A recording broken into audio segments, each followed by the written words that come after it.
Yeah. Yes, I'll unmute myself so that we can talk at any time, Julia. I think that's probably Yeah, easier.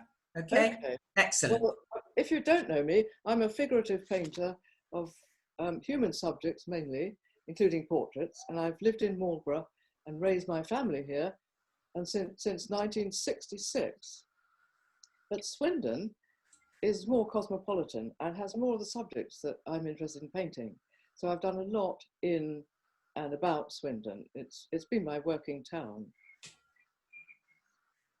Well, can you all hear me? I hope you can. Yes. You're mute. But can you raise your hands if you want me to speak louder? I'm fine. Okay. I think it's Linda's computer. This is the one. That's okay. Me. I'm fine. Yeah, good, good. Beginnings have a lot to do with later life. And so if you're an artist, that'll mean your artistic life. And I must be one of the oldest of the friends at 81. And so like many of my generation, I was evacuated in 1940, sent, or rather taken as a baby of 13 months with my brother to live with grandparents in New Zealand. Our mother stayed here with the war effort. But 4.5 years later, we had to come back. Our grandfather had died. So we came home, although it wasn't going to feel much like home. But that 6-week sea journey was a revelation. The light on that endless sparkling sea, flying fish, decks to play on, Bing Crosby songs, and strange grown-up entertainments that we didn't understand. And even invitations up to the bridge with the captain and his little dog for conjuring tricks by the mate. We were disgracefully spoilt, almost the only children on board, because it was far too dangerous. We shouldn't have been traveling anyway, and we were in convoy. But my strongest memory of all was being surrounded by strangers. Young, old, striking, plain, kind or not, just gazing at people that we were never to see again. I mention this because it was to become relevant later. It was to resurface later in my life. Well, eventually we fetched up with my mother in North London, and then even more eventually, our father returned, as fathers did, from the war. And so I grew up in this rather a strange family in North London. I went to the arts educational schools for theatre arts, having shown promise in my ballet classes. I duly got honours in exams, won the junior ballet club, but we had a phenomenal art teacher, Dutch. She would stride across the trestle tables and instruct us in her Dutch accent to work large and on the wall, because we had no easels then, and use charcoal for freedom and speed.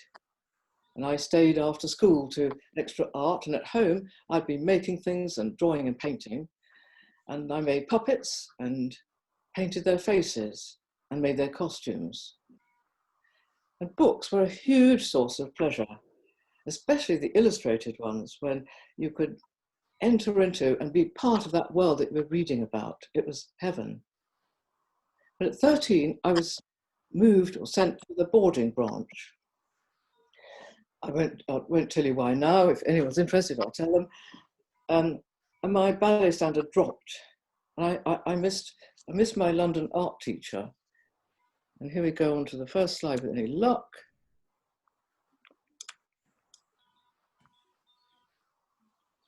Now I haven't shared that screen, so I'm going to have to go back. Sorry. Okay. Oh, I should have shared the screen to start with, shouldn't I? Down at the bottom. Sorry again. Okay. I'll come back to the meeting. Sorry, I know we've practiced and I shouldn't be doing this, but here we are. Right.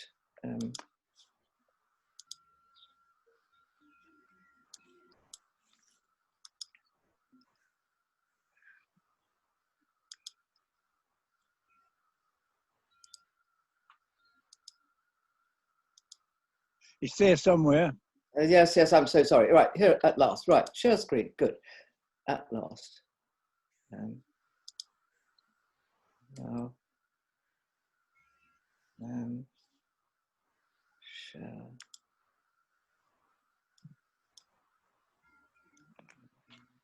Slideshow. But probably it's not the first slide at all. I'll have to go back. Oh, I'm so sorry. And show, go up to the top. Right, let's try again. That should be it. Share. Right, you should have the first slide. Oh, you've got the second one.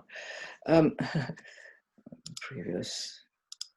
Right, here we are at last. Okay. I miss that London art teacher because she taught me to draw what I could actually see, like this classmate as we posed for each other in the London school when we were aged 10.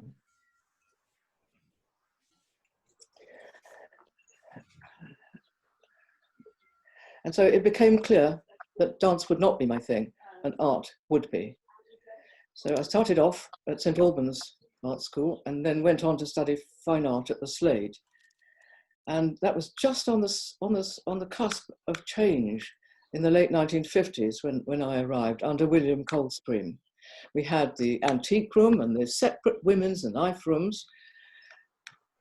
On the one hand for the traditional Slade drawing and painting, while elsewhere students would be setting up their own little hierarchies where you had to be careful not to tread on something important in case, which you'd mistaken for rubbish.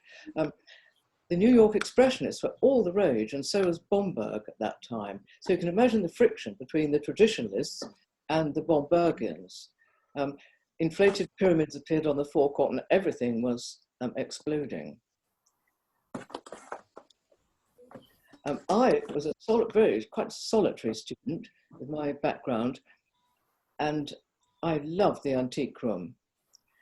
I loved this wonderful Princess of Urbino, not after all a Donatello, but I loved describing the light fall on those beautiful forms and just using the most simple of earth colors and cobalt blue.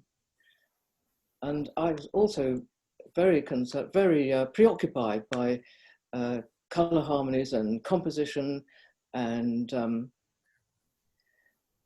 proportions and single viewpoints. So I worked with William Coldstream in his 6-week pose room, we call it the Coldstream room, with his beautiful model, Monica, who not long after he married. This is so technical, isn't it? Way out of fashion now, but if you want to draw something from observation, this is not a bad way to learn, I found. And that's what I did want to do. And stupidly, I drew it on layout paper, which is rather flimsy, and it's faded, but I have kept it. And I also did etching, but I did not take to the printmaking process, and so I didn't pursue that afterwards. I was much happier delving into dark and light with charcoal, as with this statue figure of Ruth amid the alien corn in her context of glass and apples. Painting this, I was thinking a lot about Stanley Spencer and clear shapes. Stanley Spencer's Nativity hung above the stairwell in the Slade, so we saw it every morning as we came in, and it was a great influence on me. I was also thinking about form and tonality and struggling to deal with colour. But this was commended by the left-wing art critic, John Berger, for a sense of purpose. And I suppose it is a bit left-wing, isn't it? Sorry, actually, I don't want to go on to that yet. I'm going to go back and stay with that for a while. When I left the Slade, after leaving the Slade, I fully intended to live my life as a painter. I married. Early marriage was common back then, and went on a gap year to Italy with my husband. 4 years later, I found myself with 4 children, a broken marriage, and a broken track with painting. A common enough experience with women artists, particularly of my generation.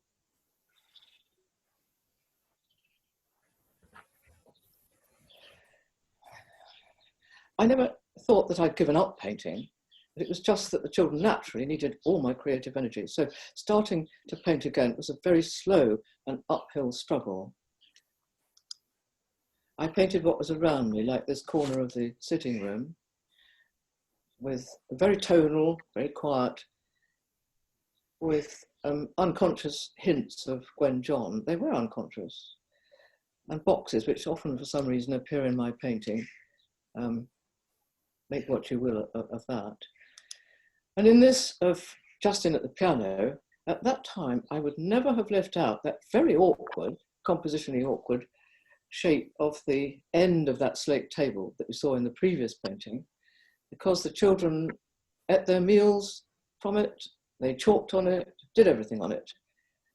And it was so much part of their lives. And I painted what was important to our lives at that time. Again, very quiet and very tonal. After the birth of my 5th child, actually, sorry, I've left out something quite important, so I'll go back. We're going on. Sorry, I've got to go back, if I can only find how to. Here we are, go back. So previous.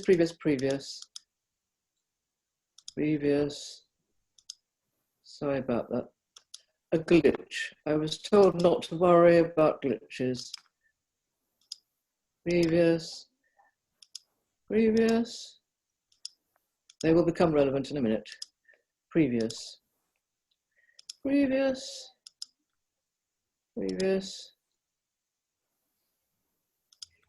And previous. Right. Okay. As I said, a very long and uphill struggle. But by 1976, I had enough for a solo exhibition at Marlborough College Art School. And that was great. And after the birth of my 5th child,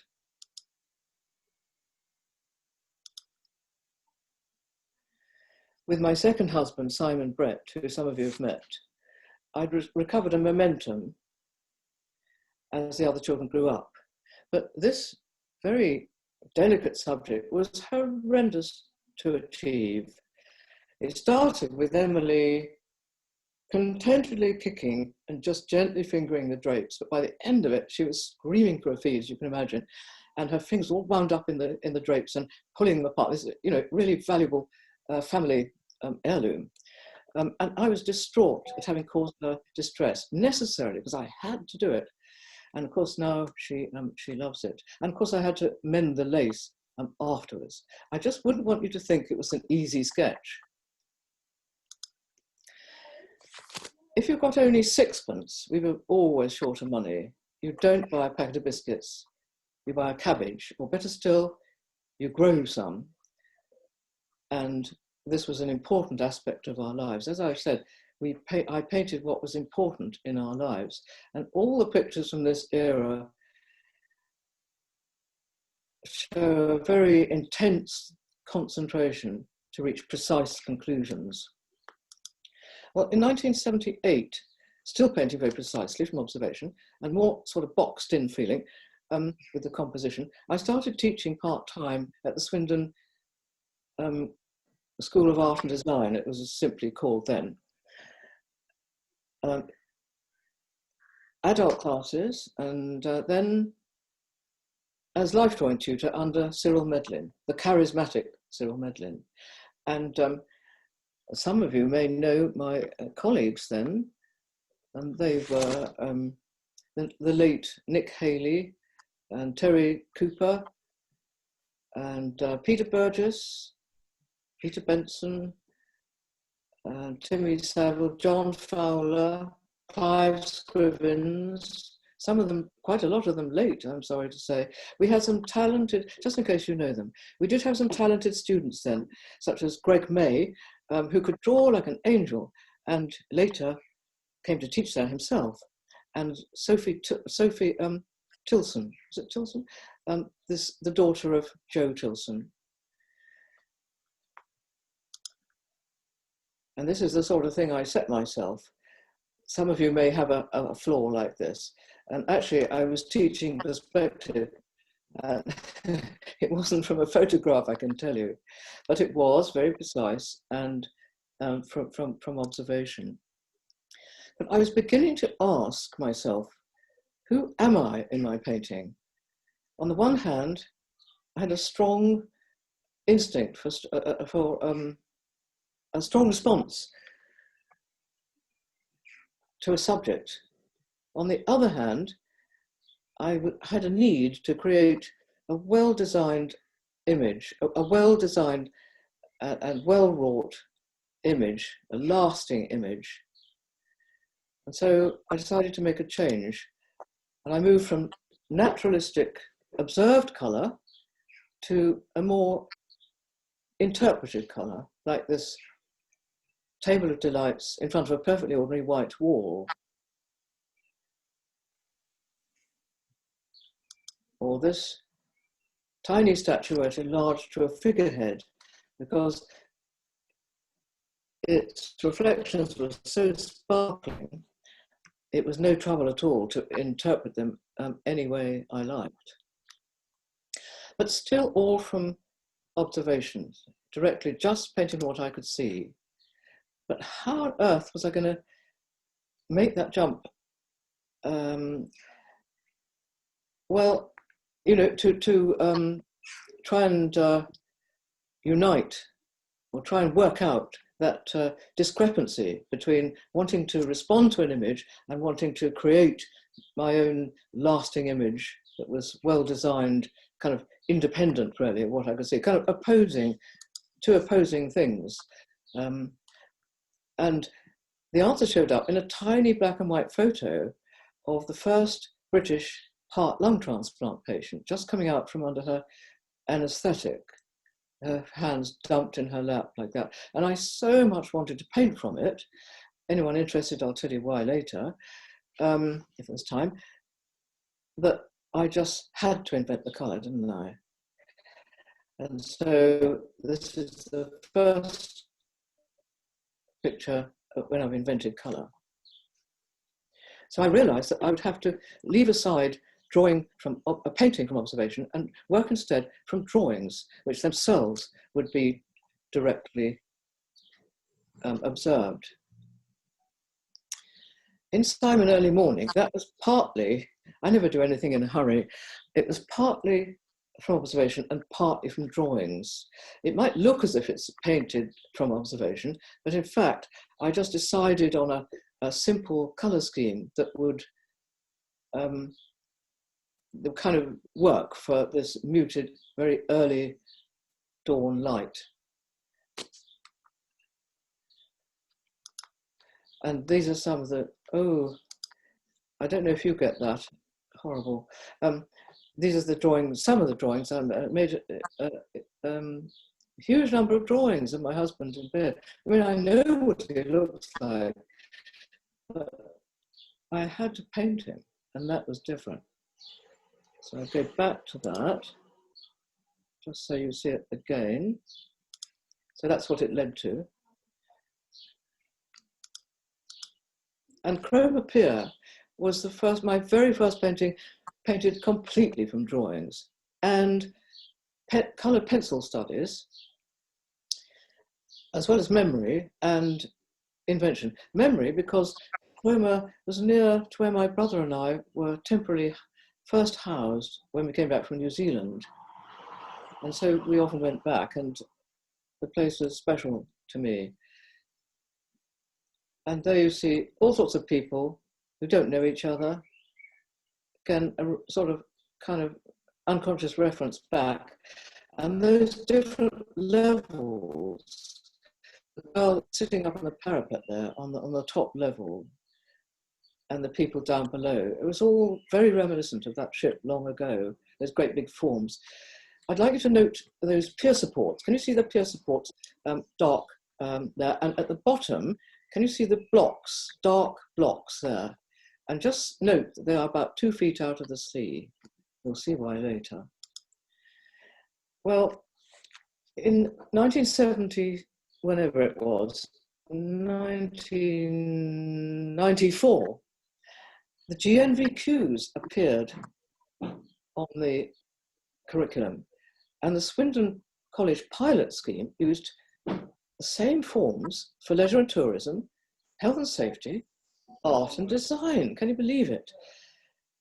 And tutors and students alike felt that we were drowning in forms. 60 students generated 7,000 forms in the first year, and I felt there must be an easier way to earn a living. Well, I'd always painted the odd portrait since 1977, when Simon and I took part in a film, a BBC film about Christian marriage. And we were each commissioned to make a work about our idea of marriage. Well, rather prosaically, mine was about my picture of the family. Not much food on the table, I would say, but that was my picture. And that led on to a commission to paint the children of Margaret and Roger Ellis. Roger was he was master of Marlborough College at that time. And that led on to quite a few more, one after the other, for some reason. Don't they look bored? They do look bored, things.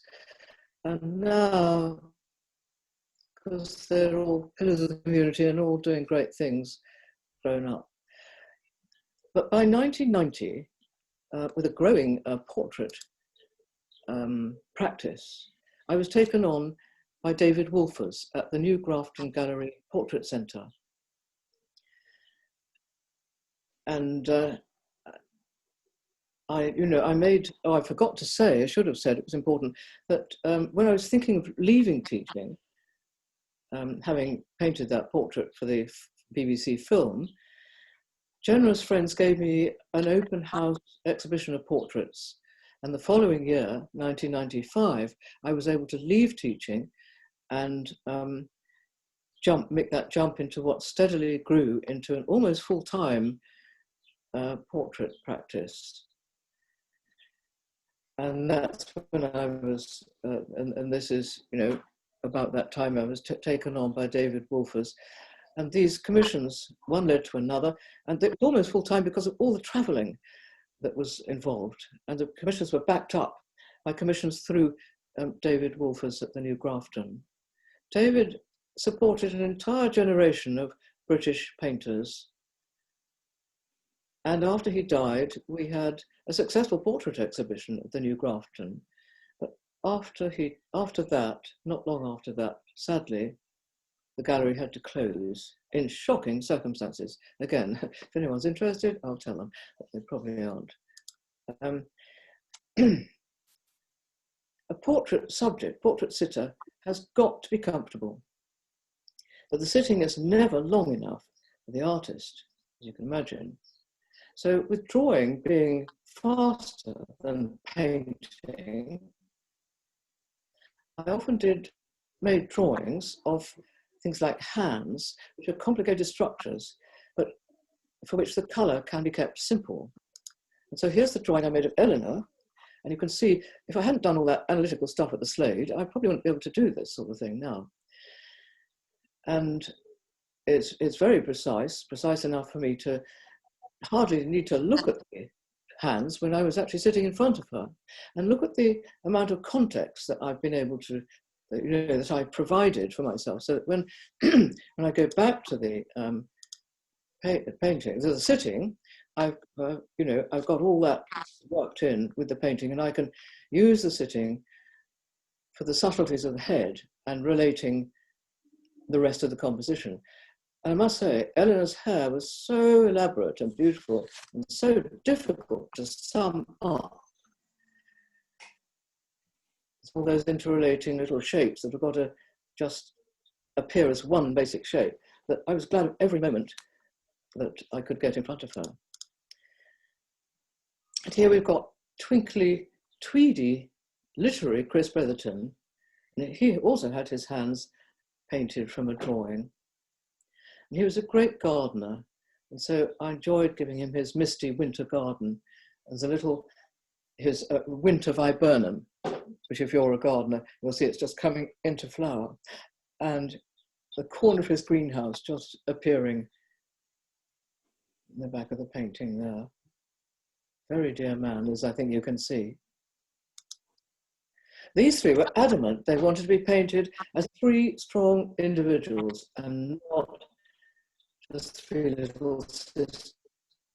No problem, because they just landed naturally in these positions, which proved actually rather prophetic, particularly with Lara on the right, who is now a senior textile and costume conservator at the V&A. Well, as you can see, probably my challenge was to try and create a unified composition, unified image from these three strongly individual creatures. And I don't know that I've succeeded. The light was diabolically difficult too. I did my best, that's all I can say. This portrait was commissioned by the Artist magazine. They wanted a portrait article accompanied by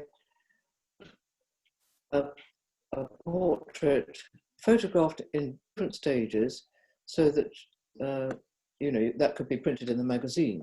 But I can't show you all the stages. So here's the drawing, initial drawing, to get the placing worked out and the position he would sit in. Of course, I knew what my grandson looked like, but I hadn't analysed the structure of his head. And that's you need to do for a painting, for my sort of painting. And I said to him, oh, what are you going to do with your hands? I don't just want them dumped in your lap. It's quite boring. He said, well, I've got a couple of decks of playing cards in my bag. I said, what, really? Well, okay, I didn't realise that was an interest. So that formed the basis of my composition. And here you can see I've just started the painting on a sort of coloured ground, which I often use of, in this case, burnt sienna. And you can see that the head has already been knocked about and losing proportions, because I find it a mistake to hit a likeness, if that tends to happen sometimes at the beginning. I find that's rather fatal because you're inhibited from developing the painting into something stronger. I prefer to go through the jolly difficult trial and error, and after all, human beings move, they do not sit still, and then hope to arrive at a likeness at the end. And here I think I've found him as he is. A long-running series of Scottish portraits included this one of Dr. Doris Littlejohn. I painted quite a few. I mean, I've just made a selection of portraits. She is a humanitarian lawyer. Started off in a Glasgow slum, the Gorbals, and is painted here in later life as chair of court at the University of Stirling.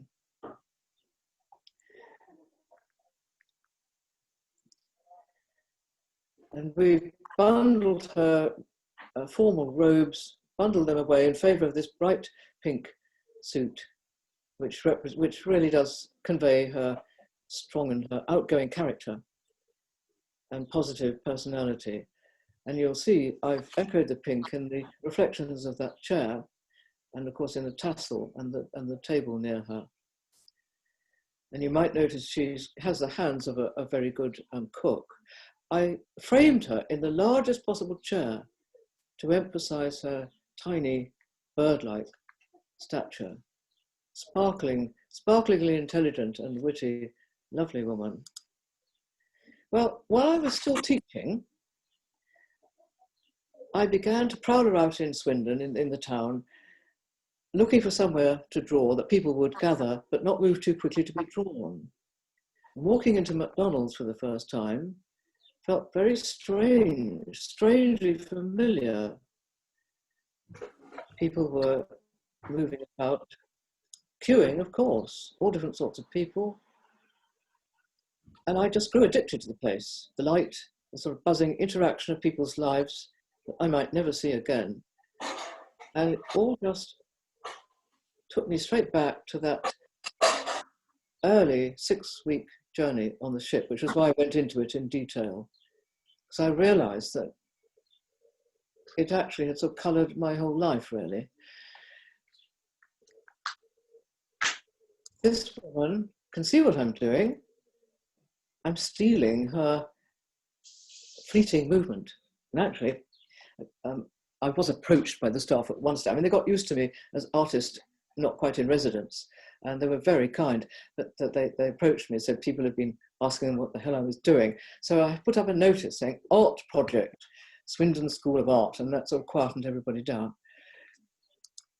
And here's dear Lakshmi, a cleaner from Nepal. Her husband was a Gurkha, and she was absolutely lovely. Well, I came back, and I lived in the place, but the drawing visits to McDonald's were very intermittent because of all these portrait commissions and driving 400 miles up and down Devon, Scotland, wherever it would be. And so it all went on for a very long time. But I found that different social patterns led to various ideas for paintings. And this is serendipity, as you see. And it was serendipitous that these two girls were painted from one drawing.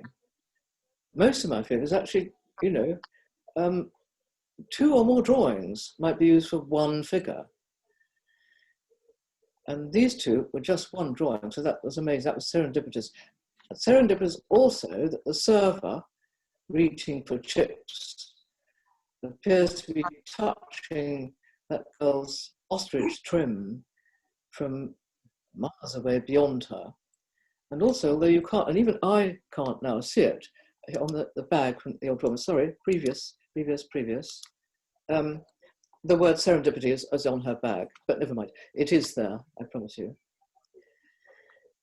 Well, now 400 miles north, and here we are with the overall portrait. Chancellor of Stirling University. But we thought he should shock the other dignitaries by wearing his overall from his earlier engineering days, never mind Governor of the Bank of Scotland and all the other posts he's held since.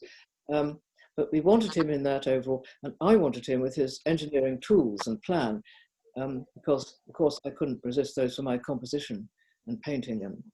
But here I'm showing in a great deal of detail, and I'm glad of my experience of making things and making clothes so that I could paint quite happily all these textiles and clothes that people wear. But I'm showing in great detail all that I can find out about one individual. And what I wanted to show was the extreme sweetness and extreme eccentricity of Lord Balfour. Now hang on to that as we come back down the motorway, to the bright lights. Oh, so different, you'll say a different artist. But no, it's the same artist, but I purposely juxtaposed these for compare and contrast, because here I'm not showing as much as possible of one individual. I'm painting as little as possible of each of the figures, with the possible exception of the central one, because what I'm trying to show is the unity between the wider situation, between the whole group in that wider situation. So I have to paint as little as possible, otherwise the whole thing would fall apart, wouldn't it? So I like to build a story into my compositions. And here, it's the contrast between the bright promise of those menus and the warm greeting, and the reality of the endless toil on the left here, and the teamwork behind fast food in the background, and the exhaustion after work in the foreground. And it's that contrast that I found so poignant in that place. I just found everything I wanted, I could find in the way of ideas for paintings. And this picture of two archaeologists, distinguished archaeologists, again, the elements and shapes around and between them are building both their story and the composition. Beata's plan of the original Anglo-Saxon minster in Winchester, which they both dug, they dug Winchester, hangs behind her, while Martin's hands on those tomes speaks for itself. And the architect's drawing board, which was a dream to paint, I love all those geometric shapes, unites them both professionally and pictorially. Some people like to have their lives around them, and some people prefer not to have any distraction from the exclusive focus on just the person, like this picture of Barbara Gompertz. And the darks, rich darks and red somehow express her creative personality. And white, white for the elderly. I must wear more white now, so it kind of sparkles her up.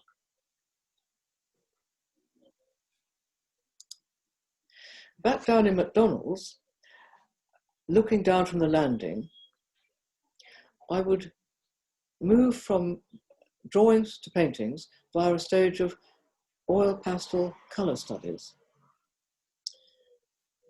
Because obviously you couldn't take oil paints into the restaurant. And you can change the colours with oil pastels, just like you can with paint.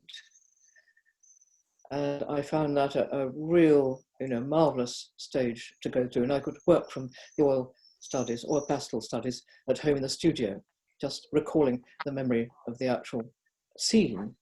And this is a very buzzing composition, isn't it? And so I unified it by sticking a very simple, bright but simple colour scheme of black and white and red and yellow.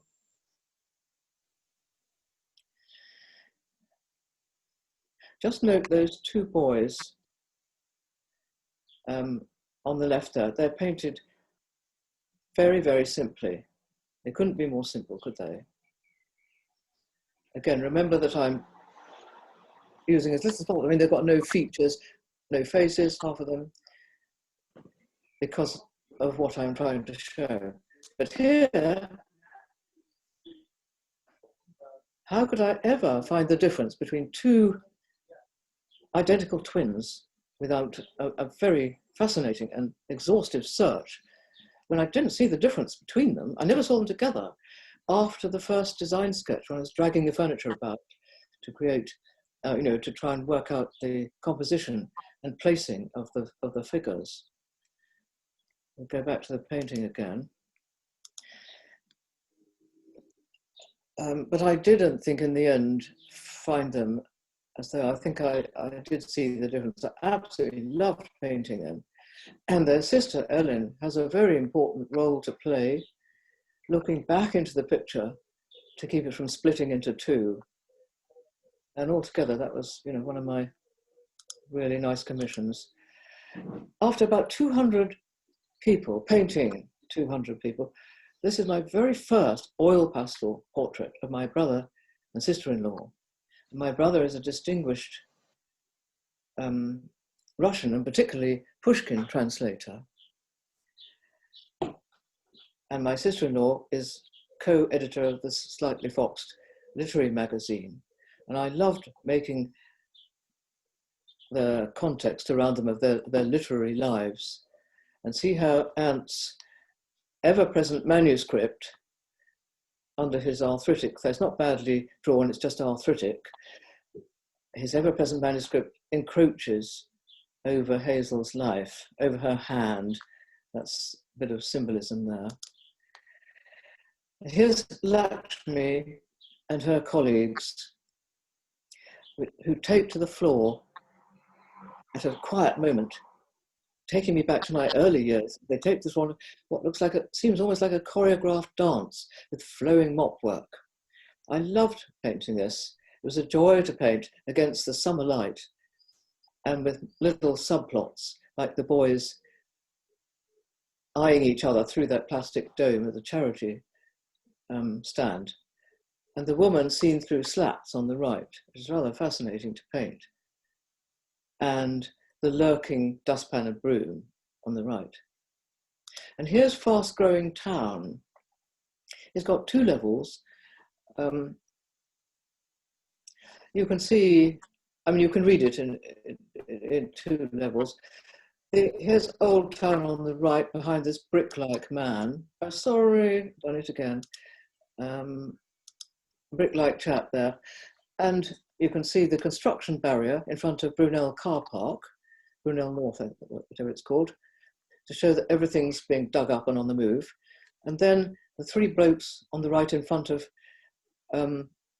House of Fraser, drilling up the Canal Walk paving stones to replace them with the ribbon design describing the history of the canal.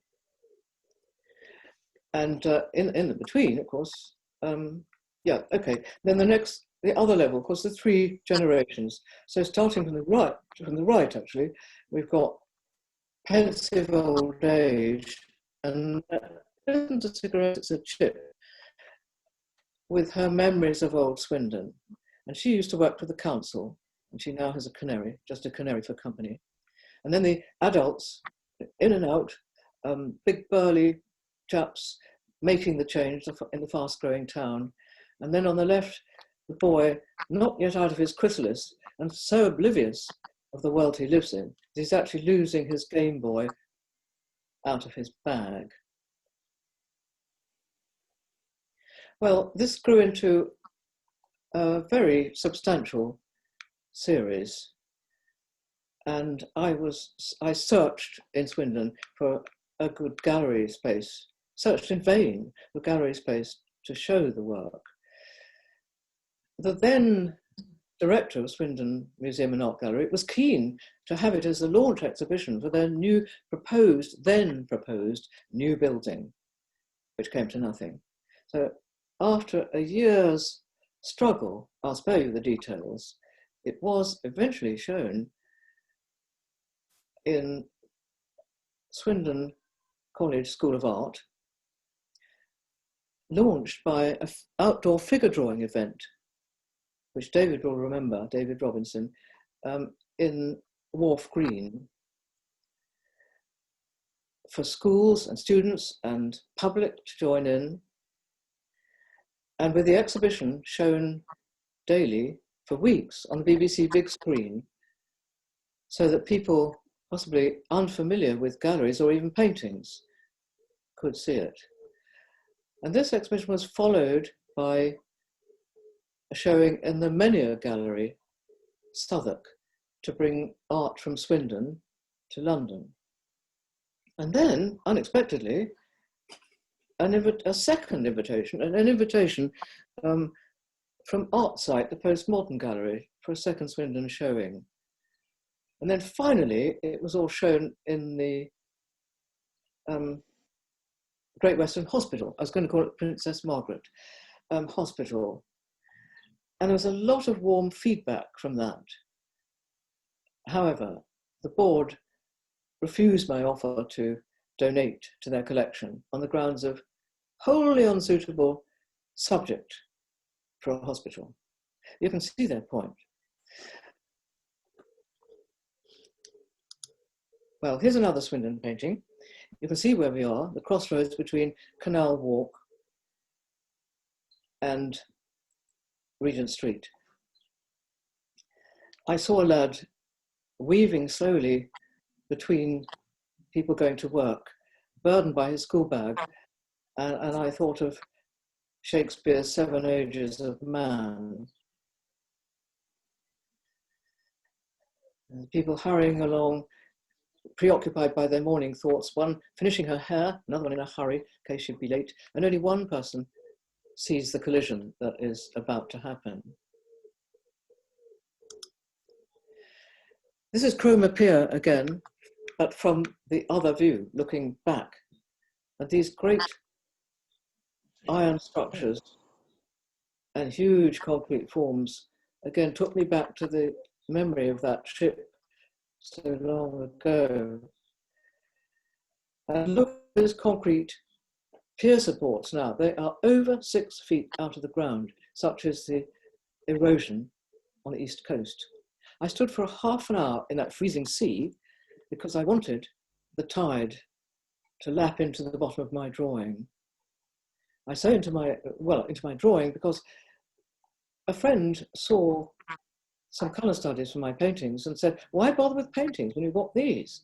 And I suddenly realised the time it took to create, to repeat one image twice like that. And I resolved to just try and invent the colour completely and do without that prop. So this is straight from drawings, no colour study. I go to concerts always with my sketchbook. And these three players will never see each other. They were drawn in vastly different times and places, but looking through, searching for three that would go together, these three had such a flow between them that they suggested Schubert, who I discovered actually only wrote one trio for strings, but it suited my purpose, so who cares? The brilliant young international musicians' concerts or recitals at St. Peter's Church, Marlborough, somehow more suited to my oil pastel scale of my oil pastels, because I had resolved to use each medium independently according to the most appropriate subject to it. Harry was and Elisa were separated, and she was on the right and he was on the left. They were quite far apart. So I reversed the Harry drawing and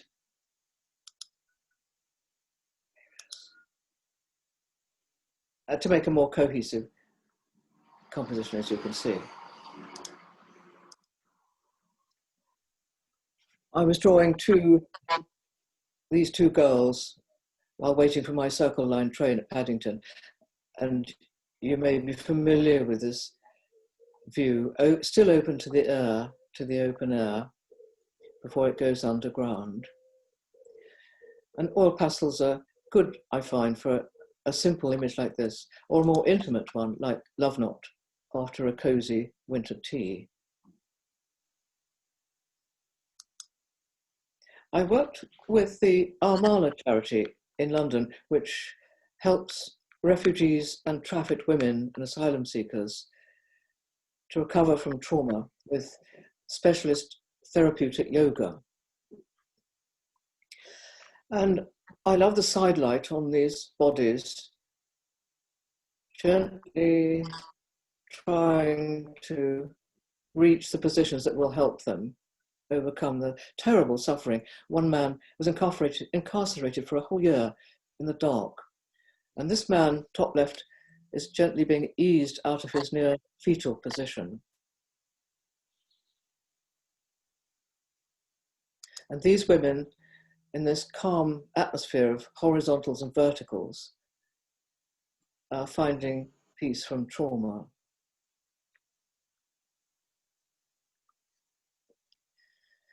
But let's finish in Swindon. Here are my students in their own setting at Swindon School of Art and Design, and they're all from sketches from my old teaching diaries that I had discovered on lined paper. So I enlarged them and projected them. I forgot to say that, but it's very important to me to stay close to my original responses. And I do that by photocopying the actual drawings onto acetate and projecting them onto the canvas to so that I can work out the placing and the scale. It's very important to me to just stay so close to that impulse, and the projection like that does that for me. It did that and it still does. And so here they are from the 1980s. The one on the right is obviously a novice student because she's rather close to her drawing, so she can't see the proportions properly. And I love that lad in the background peeping round his drawing board because he obviously can't see the model when he's actually drawing. And I love the patterns and shapes of the drawing boards and drawings and the clutter of the art school studio. Sue Looker was our main model at that time, and she was with me all the way through my teaching. But I'm going to stop the show now. And back in February, I was drawing in the Brunel Centre. And COVID was way back in, way off still in Wuhan. And straight then came the lockdown, but I had enough material, enough information in my drawings for a couple of paintings. And this is one of them that I'm working on now. I wonder, Juliet, can we make you bigger? Make me bigger? Yeah, Antonia, how do we make Juliet bigger now? Will you go onto your full screen? All right, okay. Yeah, everyone should be on their full screens. You should be able to see this. Right, it's just that I think you should be a bit bigger. Is there a way to do that, Antonia? Well, you just are you on your full screen? Yes. Well, I've got up and I'm standing behind this, hoping you can just see this painting quickly. Right, okay. Linda, are you on speaker view? Can you see the painting or not? Yeah, I can see it. All right, okay, it's me. What have I got to do, Antonia? Speaker view. Speaker view. This is going to be the Brunel Centre. Can you see it? Yeah. On speaker view, sorry. Yes. Okay. All right. Marvellous. Speaker view, everybody. The fading February light. I told you it was in February. And this man here, can you see? I saw he was walking upstairs with a bouquet of flowers. And I suddenly realised it was February the 14th, was St. Valentine's Day. And I was fascinated by the lift going up and down. It's going to be lit rather like a theatre box. And it's very crudely blue and yellow, but it will be this fascinating change from daylight, fading daylight, to the artificial light that's already going down below. So that's what I'm working on at the moment. Okay, and that's it. Thank you for listening. You. I love that.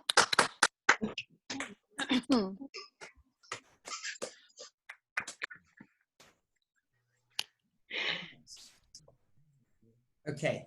So Linda, am I going to change the host, or should we stay as we are? Do you think I should be host now? I don't know. Well, it doesn't matter. I mean, are there any questions or comments or not really? So I'm going to first of all say thank you ever so much, Juliet, and then say, are there any questions? And then if people want to ask a question, if they can put their hand up and Juliet can hopefully see you. Well, I can hear you anyway, yes. You can use the chat as well. You know, the chat at the bottom, people can use that, Linda. Oh, right, thank you. Okay, there's a chat. So Angela says, that's lovely. Thank you, Angela. You can type anything in there and then you can go through it.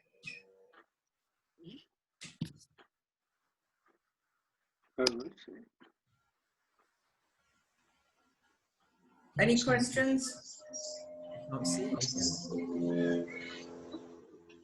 No questions. Oh, yeah. Jane. Hello. Can you hear me? I can hear you. You can hear me. I just want to say, I think it's so sad that the hospital turned down your amazingly kind offer. I'm so sorry. Could you speak very slowly? Very slowly. Yeah.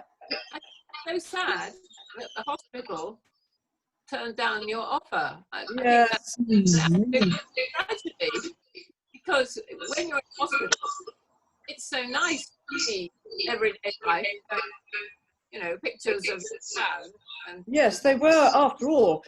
The subject was the Swindon town people. and nothing to do with the corporation at all. But people find it, I got a lot of flack, of course, for doing it as in McDonald's, and I've told you why. Why was it they didn't eating chips? They like it. Come again? Did they not eating chips? Yeah. Or, The voice is a bit broken. oh dear.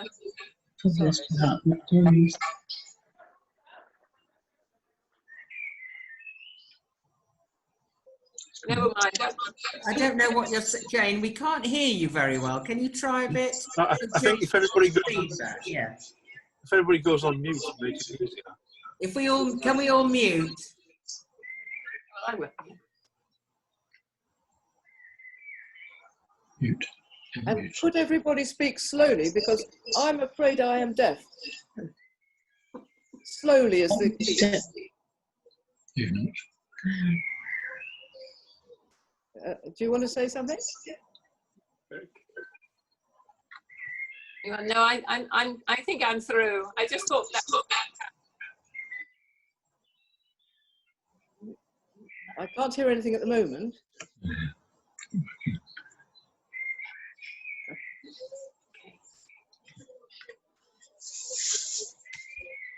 Juliet, Martin. I was intrigued with your story about going to your grandparents in New Zealand and spending your early formative years over there. What effect do you think that had, if anything, on your later life?